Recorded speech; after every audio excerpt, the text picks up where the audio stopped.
Bonjour Gaëlle Mac. Bonjour. Bienvenue, directrice déléguée de la rédaction de Challenge. À la une du Challenge qui est sorti jeudi dernier.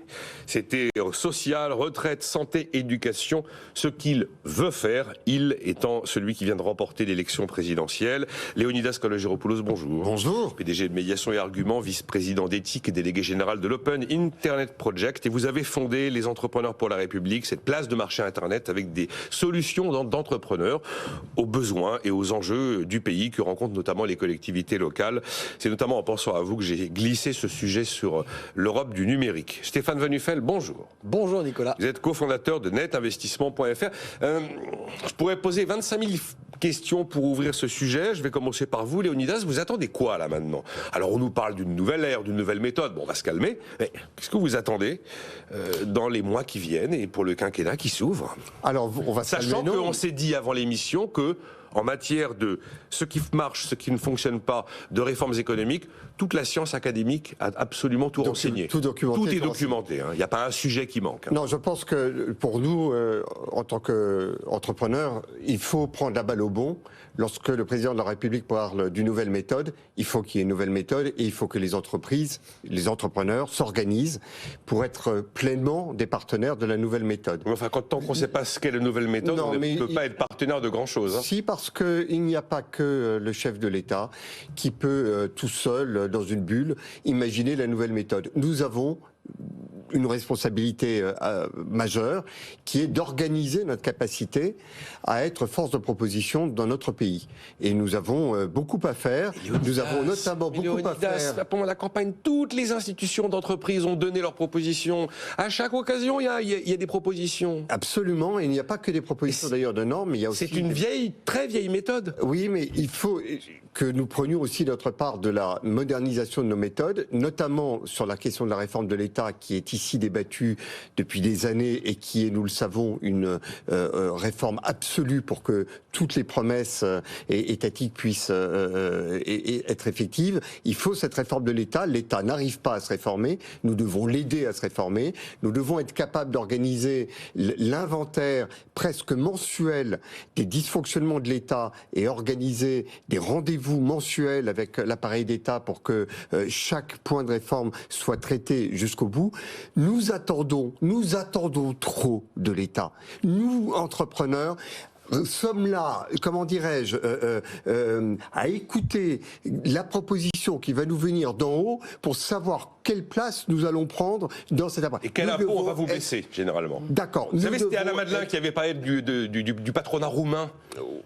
Vous connaissez voilà. L'image du patronat roumain. Voilà, il l'avait même fait avec l'accent. Bon, alors, très bien. Je laisse Et ça, c'est une nouvelle méthode. Nous ne devons pas tout attendre de l'État. Mais la raison pour laquelle l'État a pris une place omniprésente dans notre société, c'est que tout le monde, tous les acteurs attendent le soir de l'élection que l'État leur dise où doit être leur place. Nous devons prendre notre place. C'est ça qu'ils attendent. Mon chèque. Nous devons prendre notre place et notre place, ce n'est pas uniquement de l'argent. Nous avons à contribuer à la réforme de l'État, sujet par sujet, dans le domaine social, dans le domaine médical, dans le domaine des impôts, dans le domaine de la gestion administrative, dans le domaine absolument fondamental de la coopération entre le public et le privé pour faire avancer des projets parce que, et j'ai entendu très en détail chacun des propos du président de la République, notre place n'est pas uniquement dans la contribution à la norme.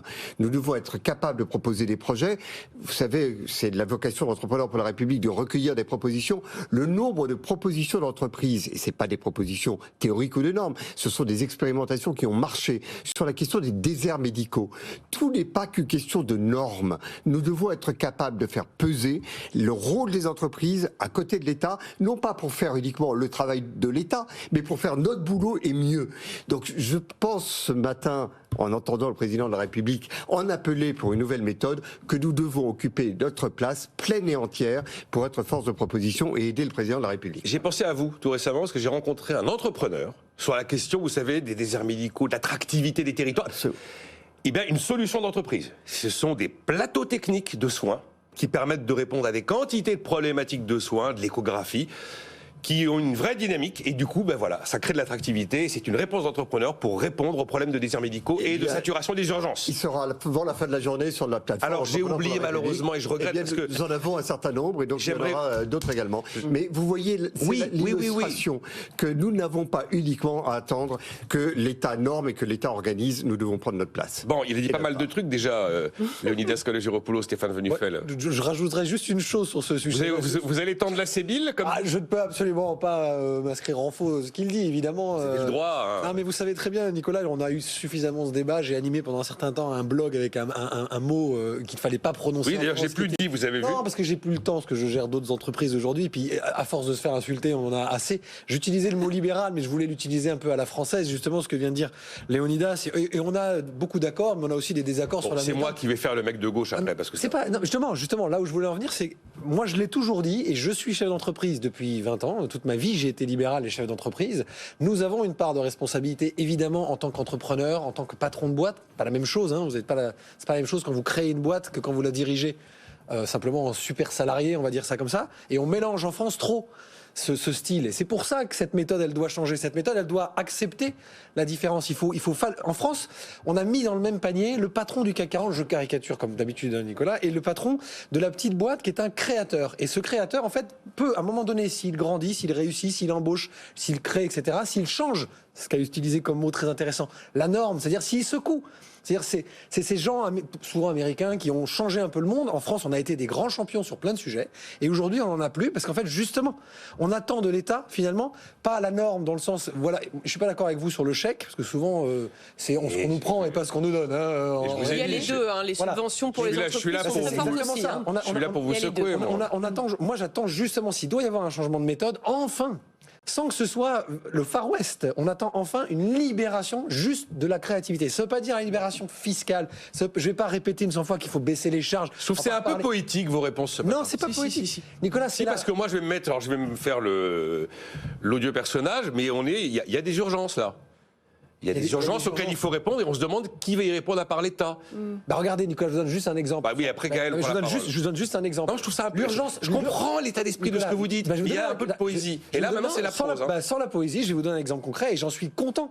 Regardez le nombre d'embauches, d'apprentis, regardez la réussite qu'il y a eu. Et attendez, ça, c'est première lecture. Et puis deuxième lecture, vous vous dites, mais attendez, est-ce que finalement ces 700 000 emplois, ces 700 000 emplois finalement subventionnés aux profs de formation, beaucoup d'apprentis, est-ce que tout ça finalement n'aurait pas été fait par les chefs d'entreprise s'il y avait un autre système de contrat de travail pour embaucher des jeunes? C'est quoi un autre système? On a encore mis 12 milliards. C'est quoi un autre système, Stéphane? Justement, c'est ce que je vous dis. Ça a fonctionné, les 8000 à plus de 18 ans, ça a fonctionné. Mais combien de temps?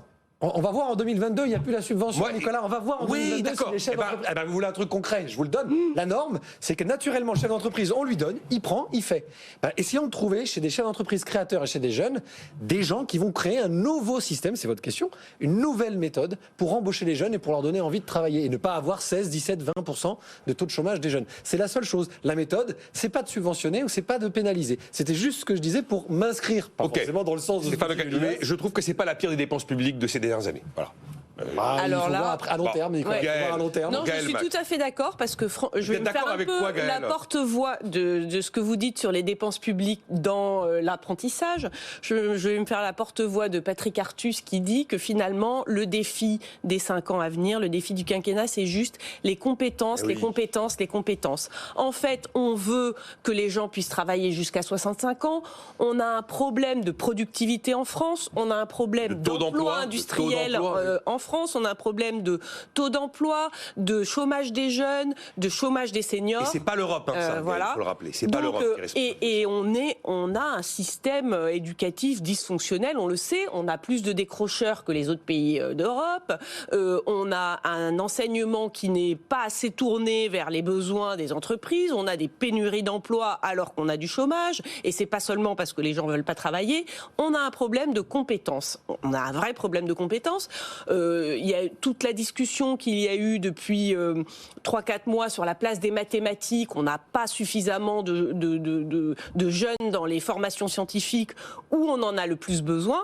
Donc là, il y a quand même un enjeu, je trouve, pour une présidence, pour un président qui n'a plus qui en est à son 2e mandat, donc qui peut regarder les sujets de fond, parce que c'est un sujet de fond et c'est évident que ça prend du temps d'avancer et d'être meilleur dans ce domaine, mais c'est absolument crucial, vraiment, si la France est en retard, si on perd des parts de marché au niveau mondial, dans la compétitivité, etc., c'est pas seulement parce qu'on a des prix élevés, parce qu'on a trop d'impôts, etc., c'est aussi parce qu'on a perdu en innovation, parce qu'on a perdu en compétences. Je peux peut-être rajouter un mot à ce que dit Gaël avec beaucoup de justesse.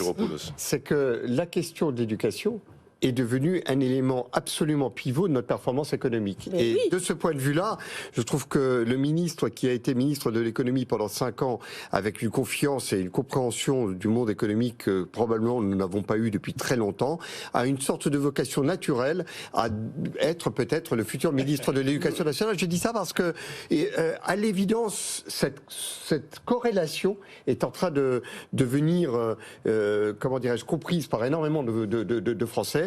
Et c'est probablement une continuité que nous gagnerions à apporter à notre le nom de Bruno Le Maire fait pas. Voilà. En tout cas, si je voulais répondre à la question de Nicolas sur quelle serait la priorité du mandat, pour moi, ça doit être vraiment ça la priorité. Est-ce que je peux préciser juste une chose, Nicolas? Je ne veux pas que vous mépreniez. Moi, je suis très content de ce vous allez revenir. Non, mais j'ai été un porte-drapeau justement en disant bravo pour cette dimension de mettre surtout l'éducation en entreprise, parce que l'apprentissage, etc., c'est hyper important, parce qu'ils apprennent autant à l'école qu'ils apprennent en entreprise. Et c'est ça, la vraie réussite, c'est de rentrer dans le monde du travail, d'être accepté dans le monde du travail, de découvrir les codes du monde du travail, vestimentaire. On parlait, moi, je suis très attaché à la façon dont on parle, la façon dont on s'exprime et tout ça. Et moi, les mathématiques, j'adore, mais en priorité, j'aime le français. Je suis un poète, ok, si vous voulez, il n'y a pas de problème. Mais ça, c'est... Non, mais je vais pas vous chercher, mais bon. Mais non, mais c'est la dérive d'une société, ça. Mais peu importe.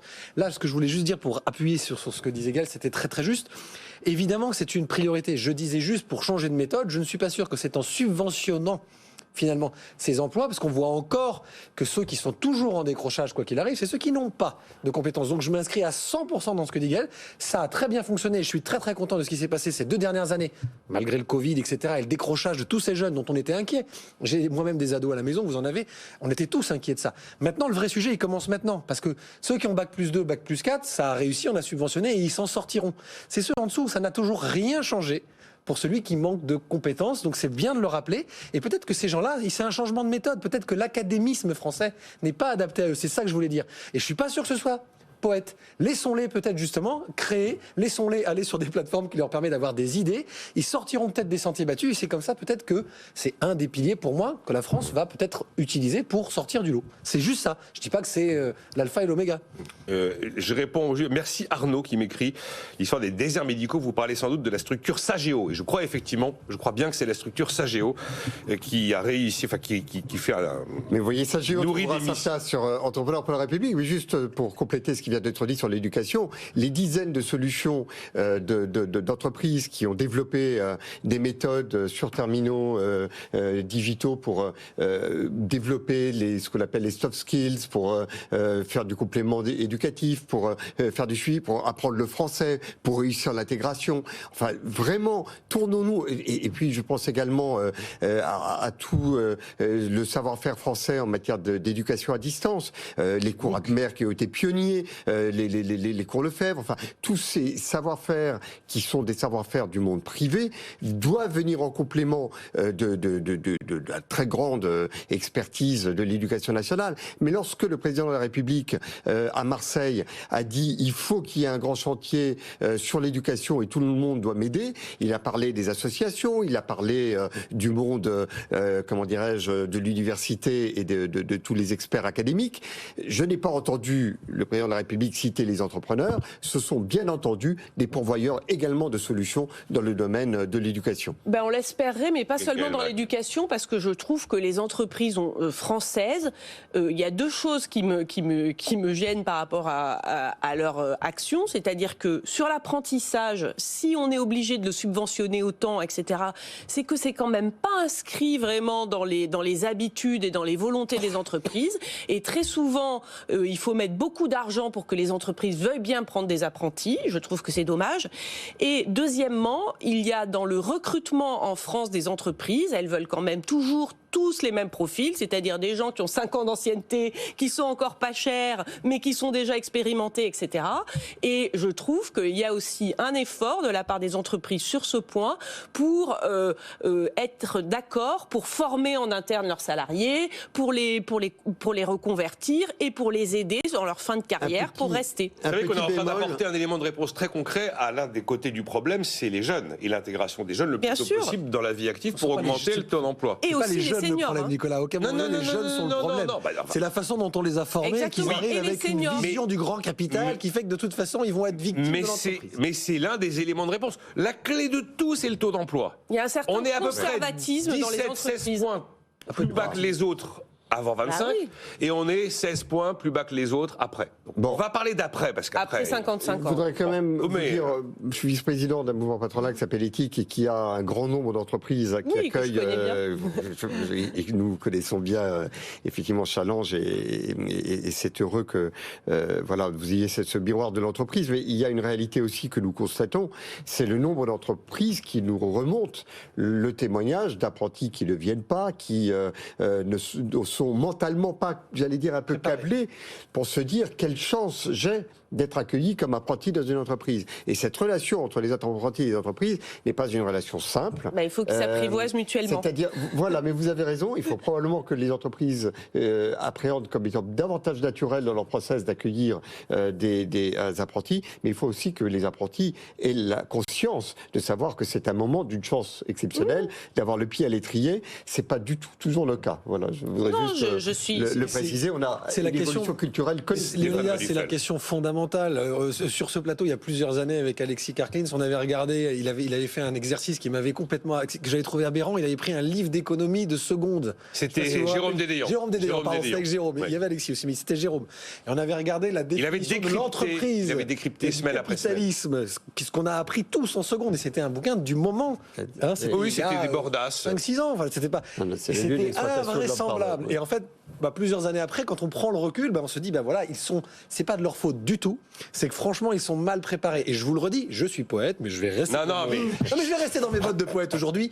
Déjà, qu'ils sachent dire bonjour et qu'ils sachent s'exprimer dans la langue de Molière, ce serait formidable. Voilà, formidable. Alors, on vient de regarder un aspect clé du sujet. C'est on va dire, le 19-25 ans. Si vous pourrez retrouver, si vous voulez, ces extraits, je crois que si on fait Dédéant, Manuel d'économie, BFM Business, on doit retrouver les. C'était incroyable. Il avait décrypté plusieurs thématiques sur plusieurs semaines d'affilée. Donc il y avait comment l'entreprise est perçue, comment l'argent, le profit est perçu, la richesse. Le capitalisme et la vision du patron. Alors bon, je vous raconte pas ce qu'il y a dedans, c'était croustillant. Et il avait terminé, grâce à l'appui d'une de ses connaissances totalement germanophones, par la lecture d'un livre d'économie allemand où le premier chapitre c'était comment construire un business plan. Voilà. Alors que chez nous, ça commençait par le chômage. C'était il y a 6 ou 7 ans, rappelez-vous. Oui, ça commençait par le chômage dans le manuel français, et ça commençait par la création de business plan. Bon. Eh bien, vous voyez, il nous reste tout à faire parce que c'est quand même des entreprises privées qui réalisent ces manuels. Et puis, nous avons une responsabilité immense. On marque une pause. On va évoquer en fait, la question que je posais, et c'est l'aboutissement du processus du taux d'emploi. C'est travailler plus. Dans le travailler plus, il y a bien sûr comme solution radicale le fait de reculer d'une manière ou d'une autre l'âge de départ à la retraite, que ce soit l'âge légal de départ ou alors l'âge auquel on peut partir avec un taux plein en jouant sur la durée des annuités. D'ailleurs, c'est en cours et personne ne l'a vu, parce que la réforme de Marisol Touraine se déroule paisiblement et elle nous conduit tranquillement à 43 ans. On marque une pause, à tout de suite.